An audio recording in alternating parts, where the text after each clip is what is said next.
All right, we are back. There we go. Mic's plugged in now. A little bit of a new setup. I moved some things around. I have now just a monitor right here that I'll be looking at. And let me actually switch these two around. Boom. There we go. But yeah, so I have a monitor right below where the camera's at, and then I had a TV where I had like my PS4 plugged in, Xbox One, but I don't really use that anymore. So yeah, let's get this thing started.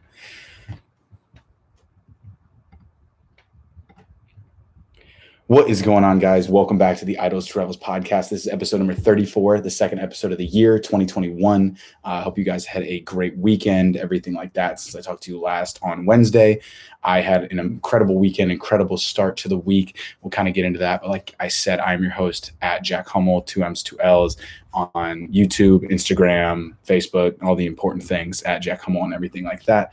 But yeah, like I said, I hope everybody had a great weekend, things along that nature. You guys got after your goals and kind of made moves starting off this year. It's been a great start to the year, trying to continue the momentum we had at the end of last year with these episodes, with uploading, and just with my life in general. And so with that comes being consistent, comes uploading these podcasts no matter what. And like I said, doing the whole new setup, things along that nature, and getting everything set, getting everything ready for the new year, as things change, as things progress, and just going forward. But I wanted to give a quick shout out to my Alabama Crimson Tide. I went down to Tuscaloosa for the game, and it was an absolute riot. I'm sure if you keep up with college football at all, if you're from Alabama, like I said, if you're in the college world at all, you saw the strip. I was there for a little bit. I was trying to fly my new drone that I got in the last vlog. I was trying to get that footage up, but unfortunately, Tuscaloosa is an authorized zone. So there's different zones for where you can fly a drone. There's some where you can only go to a certain height. There's some where you can only go certain areas, and some that are just restricted in general. And I kind of mentioned that in the vlog about how if it's like a military base or an airport specifically, airports are really important because you don't want drones getting in the way of planes and passenger planes and cargo planes and things along that nature. So it makes a lot of sense why, but I didn't realize the whole city of Tuscaloosa, where I wanted to film, was. But there is a way that I can get a license to fly. And so that is the next game plan. So I really want to get a shot of Bryant Denny. I want to get a shot of Denny Chimes, which is a bell tower in the middle of the quad. But Bryant Denny is the stadium, and I really want to get an awesome shot of that. So I'm going to be working on my license just so it'll open up, because it wouldn't even let me take off. I tried flying it the night of the game, the night that we won, which is probably a good thing I didn't, because I would have lost it, crashed it, or it would have got stolen. So it's probably in the best nature that it didn't take flight, but I couldn't figure out why it wasn't working. And then I read into about how you can't take off in certain zones. So it wouldn't even let you take off. And that's controlled by the app, because like I said in the podcast, they don't really want you getting in trouble. They don't want you flying it into places where you shouldn't be, or causing trouble, or things along that nature. So I totally get it. I don't want to be getting fines or getting jail time for flying a little tiny drone around trying to get cool footage for a YouTube channel. So I totally understand, but there is ways. Like I said, it's an authorized zone. There's like restricted zones where it's no fly at all. There's authorized zones where if you have a certain license or certain credentials or prove that you're a real person, and if something happens, you are liable, and you're willing to take that chance, then you can do it. And I believe that's what Tuscaloosa is. And so that's what the game plan is, to get a bunch of footage from there. But like I said, it was absolutely crazy. I went to Galette's, which is one of my favorite bars of all time. Had an absolute riot. I'll have some footage in the next vlog of what it was like back there. We were watching it on a projector, and it was absolutely packed. It felt like how old games felt like. In the vlog, you'll hear I say I was here for 3 national titles, 2 of which we lost, unfortunately. One we won my junior year, I believe, against Georgia, which is the greatest game I've ever watched in my life. But it felt kind of like those old games, and it felt like things were back to normal. And I know they're not, but it was awesome. And so I met a bunch of people. I actually went by myself and just was like, hey, I'm either going to make friends, because my buddy was at work, who I was staying with. So he didn't get off work till after. And if you know anything about the lines in mostly college towns, and even I'd say bigger cities, it's not about how many people are in the bar. It's about the capacity. So if the capacity is crazy, or if the capacity is already full and the line's crazy, there could be more people in line than there are in the bar. And that was with every bar in a college town. Obviously, there's going to be a ton of bars. And I got there at 2:30, I believe, and I had no time. Did a couple pregame shots, and then I waited in line and somehow fandangled my way into the best bar, one of the best top 2 bars in my opinion in Tuscaloosa. So it all ended up working out, but I knew I had to go alone, knew I had to make friends. So I just kind of chatted up with the people in line with me, chatted up with the people I got in with, and just went from there. And you'll see in some of the footage, I'm trying to get footage from a bunch of different people because everyone got different angles. If you saw, like I said, on Facebook, there's pictures of the strip just absolutely packed, which was an absolute riot. I didn't get any pictures or really videos from that because I was trying to get that damn drone up in the sky. So that is what it is. I wish I would have got a picture, but I think we'll end up posting a picture with what I was kind of wearing to kind of, fake it a little bit. But it was absolutely amazing. I wanted Ohio State to get crushed. I have a lot of family and friends that root for Ohio State, that love Ohio State, some that went there, and they got annihilated. And I love every minute of it. I love that all my Auburn fans can't say shit for a whole nother year because we crushed them and everyone else in our path. So that's fantastic. And just a great start to the year. Won every award. Devontae Smith's a great dude, a great player, and I hope he just does super well in the next level at the NFL. And no matter where he goes, and all the guys that are just super awesome dudes. I've come into contact with a lot of them over the years, whether they're in the NFL visiting, whether they're on the team, and they've just been they're always great guys. They're always, you never hear about the stories about, oh, they're pieces of shit, or oh, they're rude, or things like that nature. Nick Saban kind of keeps all that on lock. So I really appreciate it. And everyone I know, for the most part, who's met these guys are they're just stand-up dudes, especially like Devontae, Mac Jones. They're really stand-up guys. So that was a great start. Like I said, it was how I thought it would go. But, normally when you think things are going to go one way, they go the complete opposite. That's been my experience for a long time. And so I didn't want to get my hopes up. I was on pins and needles the whole time until that final whistle blew. And then we all ran out of the bar, went to the strip, and it was just pandemonium as you'd want it to be. And it was a great experience.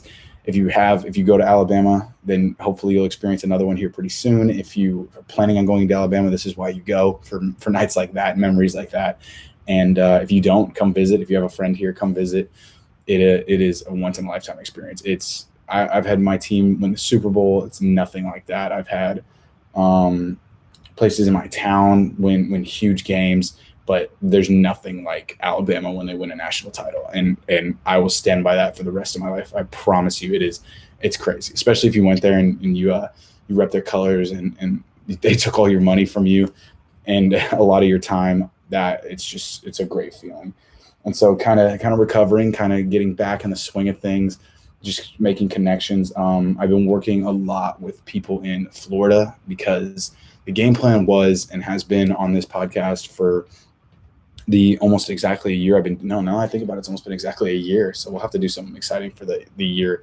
But the whole goal has been moved to Los Angeles, and that I've been very clear about that. And now it's that hasn't gone away. It's kind of pivoted to Los Angeles or Miami. I think with Miami, it would be, and it's not about a distance thing, like distancing from my friends or family or things along that nature. I do pretty well when I'm going alone and kind of starting new. And that's how when I went to school, that's how it was. Didn't know anybody, just got in and just went for it. And I've always been a firm believer that, like, once you're in the spot, whether you're in the city you want to be in, or the college you're at, whatever, once you're there, things will fall in favor for you. I've always believed that, and I always will continue to believe that, whether it be like visiting schools or visiting this or going here and you don't have a full plan. I like the plan to flesh itself out on its own. And so it's kind of shifted to Miami. And like I said, it's not really a distance thing because Miami from where I live now is like 14 hours. And I think Los Angeles is like 28. So it really doesn't make a difference. It's not like you can do that like it's half a day. It's not like a couple hours where you can just pop over and pop back. So that's not really the thing. It's more of things are going crazy in California right now with lockdown, open up, lockdown, open up, legislature, things along those lines. And so I don't really want to be in the middle of that, especially with things along the lines of like, whether it be gun laws, whether it be voting laws, whether it be whatever it is, whether it be COVID laws with vaccine laws. I just feel like they're going through a lot of changes right now, and I kind of want them to finish up and figure out what they want to do. And Miami and Florida is a lot more similar to where I've lived in the past than say California. So that's what I've been toying around. I've been talking to everybody I know about moving to Fort Lauderdale, Boca, Miami. So if you know anybody and you want to reach out, I'd really appreciate it. I'm talking to everybody about whether it be sales, marketing, finance, any of those options. I'm totally open to, but those are kind of the steps. And I'm kind of trying to upplay the importance of not quitting on your goals, but pivoting. Like I said, this Los Angeles has always been the goal, and I think always will be until I get there and really settle down there. But I think pivoting and setting a timeline like I have been for these goals, and realizing that there might be a better step first, there might be a better way to go about it that helps in the long term, I think is important. And so not getting down on yourself, not getting discouraged about adjusting your goals, whether you see fit. Now that's, like I said, not quitting on them, not doing anything like that, but making an educated decision on whether you are whether it's the best play, whether it should you go there first? Should you move to New York? Should you move to Dallas? Should you move to Denver? Whatever it is, you make a calculated decision and realize, okay, I think this is a better plan, and go with your gut and stick with your gut, and not just being like, I wrote this goal down. If I don't achieve this goal, then I'm a total failure. It's you can adjust your goals if the horizon looks different, if there looks like there's a better path. And so that's what I've been kind of doing myself. And like I said, talking to a bunch of people, just trying to experience as much as possible, trying to get as much content as possible. I've been trying to do a lot more uploads.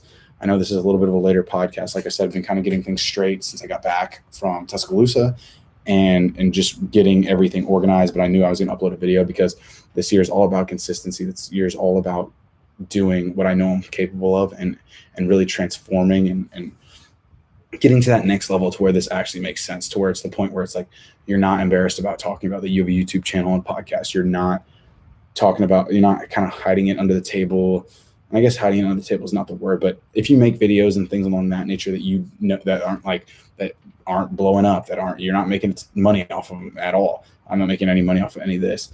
It can be, especially if you're self-critical, it can be kind of awkward to talk about, or maybe you don't bring it up at first sight, even though you're proud of it and you're proud of what you do, which I really am. I genuinely am proud of these podcasts and these videos that will continue to get better. And that's always been the goal, is just getting better one piece of content at a time, but getting to that point of where I've put in so much work that there's no other option but to succeed. And so that's what my main goal has been for the past couple months. That's what my goal has been. That's what my main goal is for this year.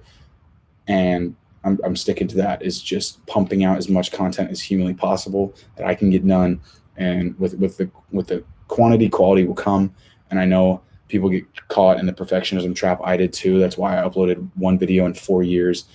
It was being, it's not perfect. It's not. Now I'm putting out videos that now they're not perfect. I'm not the happiest with. I wish I could have spent 7 hours editing instead of an hour or two, whatever it was. But I know I need to hit upload and I need to get the videos out. And with that, the quality will come, and my eye for editing, my eye for production quality will get better and better. And I'll learn how to do these vlogs or these podcasts and know what I need to film, what I don't need to film, what I need to talk about. And if you couldn't tell, we kind of gotten a little more patted down with these topics and subjects. I've been trying to get a little more fluid. I've been trying to actually watched one of the last vlog that I uploaded, the one about the drone. I watched it over. Obviously, you have to watch it a couple times to edit it. And I wrote down things that I need to stop saying and stutters, like, all right, things along that nature that I say way too much, and just learning that. And that comes with time, that comes with experience. That's why the fact that it's almost been a year I've been doing this podcast is remarkable. And with that will come time and kind of getting that broadcaster's voice in dialect. I want to also start reading more, because with that comes vocabulary that you wouldn't really have access to if you don't read. And I've never been a super strong reader. I love audiobooks, but I've never been a really strong reader. So getting into something uncomfortable is something I have realized has led me to just so much value, whether it be fitness, whether it be financial, whether it be relationship stuff. Getting uncomfortable has made me grow, and it's actually made me happier than I've ever been. I'm at a point where I am happier than I've been in a long time, which is weird because I'm not exactly where I want to be. I'm not where I want to be financially. I'm not where I want to be geographically, relationship wise. I'm not where I want to be in a lot of these regards, but I'm happier than I've been in a long time. So I don't know what that, I think it's just the growth mindset. I think it's just realizing that even though I'm not where I'm at, I'm still growing and I'm still getting after it. And I'm surrounding myself with people that are doing it as well. Like I said, I have a buddy in DC who's doing photography, who's killing it. Now he's making prints. I have another friend in DC actually, who is he every morning he has a video of him deadlifting some crazy amount of weight at 4:30, just getting after it. And it's really motivating, and getting messages from these people with like-minded goals and like-minded ambition. I wouldn't even say goals, but having that mentality of growing and getting better is intoxicating to surround yourself with. And when you meet these people, and like I said, there's not a lot of people that have similar goals or interests to me where I'm at right now. They're still my friends, they're still my boys, and I have their back 100%. But not a lot of people want to do YouTube videos. Not a lot of people want to take Instagram photos. Not a lot of people want to do a podcast. So having that network, I guess, would be the best way to put it. That network of people. Like I said, we're talking about people in Chicago, in Virginia, in Texas, all these people that I haven't seen in maybe a couple of years. Maybe I've never met in person, but that one Instagram DM where they're like, "Hey man, get after it, kill it." Or you send one over, you say, "Hey, I see you're grinding, keep that up." Just having that network, I think, will pay off dividends. Like I said, some of these people I've never met. I worked with one of the guy I was talking about who deadlifts like every morning and is always at the gym at 4:30 in the morning, some ridiculous amount, and then works all throughout the day. I worked with him with a brand called Raging Mammoth back when I was a sophomore or a freshman in college, but it was a shotgun tool company. Actually, I have one. If you haven't seen already, I post these videos live on YouTube. So this is what it is. So it's a shotgun tool. So if you this is my kombucha, but if you were to go in like that, and the shotgun's beer. So if you haven't checked out the YouTube video, basically it's called Raging Mammoth, and it kind of is the shape of a mammoth, but it's a bottle opener / shotgun tool. And we worked with them for a couple years, just posting pictures, content. I got up there a couple times. He got up there a bunch. He always took amazing photos, but we've always kept in touch, very briefly, but having the same sort of mindset, I think. And if I ever needed anything, I feel like I could reach out to him. Like I said, even if I haven't met him before, he's a good dude. And we've always kind of gone back and forth, and yeah. And so that's what it's about, is building that connection, building that network. And like I said in the last podcast, that's been the biggest goal, is networking with people I've watched. I'm also very big into watches. If you didn't know that, if you didn't know me, I'm a big watch guy, big jewelry guy. And there's this guy in Dallas called the Timepiece Gentleman who I've been doing a little bit of research on, and he keeps it real. He goes 100% into facts. He's like, here's how I started watch dealing. Here's how I started, like he said, flipping watches, flipping jewelry. And I've been doing a lot of research on that. I think that'd be super fun ever since I kind of got into that space and been interested about it, whether it be, I think it started kind of through Instagram. And as a guy, at least growing up for me, the watch was like the pinnacle of, you made it, of success. You saw an older man with a nice watch. You knew, you're like, okay, what does he do? What does he do? And then he probably drives like a Corvette or something. I mean, that was a big car when I was younger. And you always wondered, what did he do? I want that watch. It's just that ultimate piece of jewelry for guys. And so I've been doing a lot of research on that, just kind of keeping my doors open. I know these are kind of back and forth topics, but it's just where I'm at right now. And this is a timestamp. As I've always said, this podcast for right now is a timestamp. I want this to turn into something where I'm interviewing people that I work with. I'm interviewing people that I look up to and that I admire. And I'm working with people that we're just making moves together. And that's what is coming down the road. But as of right now, these are the foundational steps. These are the steps, the first 10,000 steps to get towards all my goals and creating the life that I want and I know that I can achieve. So that's why it's kind of been all over the place, all over what my mind's about. Pretty ADHD. Just I fly around with ideas. Like I said, I'll have 50 ideas. That's why I got to keep these notebooks around now, because I'll have ideas for t-shirts. I'll have ideas for web design. I just nailed the mic.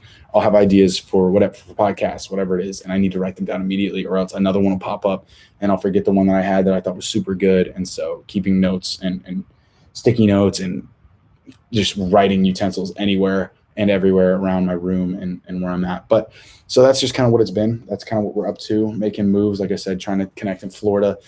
Let me know on Instagram or on YouTube in the comments section. Let me know what you guys are up to. Let me know what what your goals are. If you're at where you are right now and you love it, tell me about that. Tell me what you love about it, whether it be the place you're at, whether it be the friends you're surrounded by, whether it be your career.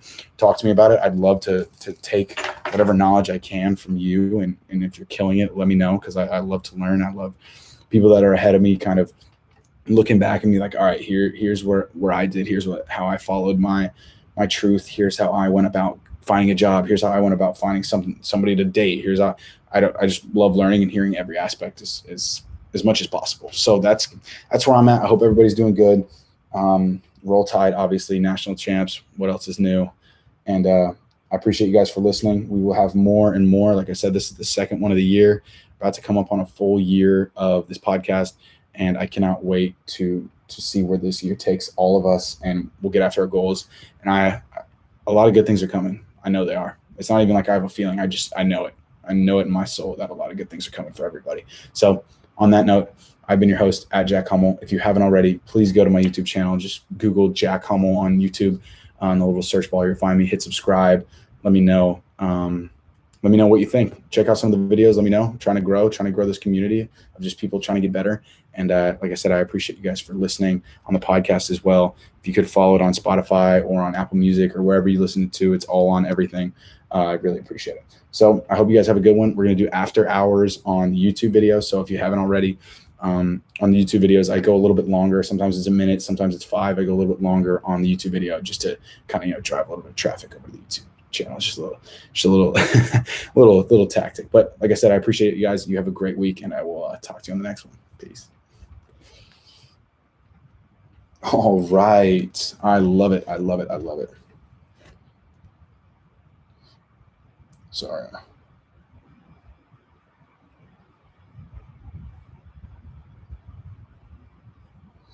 But yeah, so that's been kind of the shift is the biggest thing is Florida. Also, it's really big on the cost of living, because I think West Hollywood is anywhere from $1,800 to $2,200 a month, which is insane. And you can get places in Miami from anywhere from $1,000 to the nicer spots are $1,500 to $1,700. And obviously, you can spend as much as you want. You can spend $10,000 a month if you really want to, but not really what I'm talking about. I'm cool with a studio apartment. I'm cool with whatever. I really don't care. Like I can make it work. All I need is a laptop and a TV maybe. I don't really care about my apartment or anything like that. It's more of like the people you're around. And so that's what I've been looking at. That's what I've been looking up. Those are the next moves, and the pieces are in play. And I actually didn't even talk about stuff coming up with designers and working on clothing and apparel and things like that. And like I said, I don't really know how I'm going to play it. I don't really want it to be attached to me. God, I feel like you can only see my bottom jaw. But I don't really want it to be attached to me. I want it to be more of its own single entity, if that makes sense. And just going about that, we'll figure it out. But I think it's the design. First design I got, I first saw it. I think he sent it to me at like midnight last night, and I like rolled over and I was like, "This is horrible." And then I looked at it again. I was like, "What?" I must have been half asleep because it looked absolutely amazing. So stuff's coming soon. Big plays, big moves. I'll talk about it more once I kind of get all the details ironed out and understand more of what we're going to do about it. Like I said, for the winter, I want it to have hoodies and t-shirts and hats. And so some of these are like, these are just samples. I don't know if I want to do stuff on the champion blanks. A lot of people do. I don't know if that looks corny. I've had some people that I look up to say that it's corny, but I think if it's the highest quality and it's all I can really afford, then that's just what's going to happen, and it's going to be part of the process. But that's what I'm thinking. That's how I want to go about it. And I think on this next one, I'm actually going to tweet out that I'm going live on the podcast, and we're going to see how that goes, because I don't really like make it known that I'm doing it live, just because I don't know like how it would work. I don't know if anyone would tune in, or I don't know how it would go. But I think with the growth, as I talked about on the podcast, being uncomfortable is how you grow. So I think that's what we're going to do next time. And on that, I'm going to type up this description for this podcast. I appreciate you guys for watching. If you haven't already, make sure you like, comment, and subscribe is the most important to the YouTube channel. We're trying to get to 100 subscribers as soon as possible, and we'll just go from there. But I appreciate everybody that watches the videos and the vlogs, and I'll see you guys on the next one. Like I said, we're all about consistency. We're all about uploading as much as possible, and we'll get after it. We're doing TikTok, we're doing Twitter, we're doing Snapchat, we're doing everything to the absolute max. So we're going to get after it. Remember, attack everything, get after it, and I'll see you on the next one.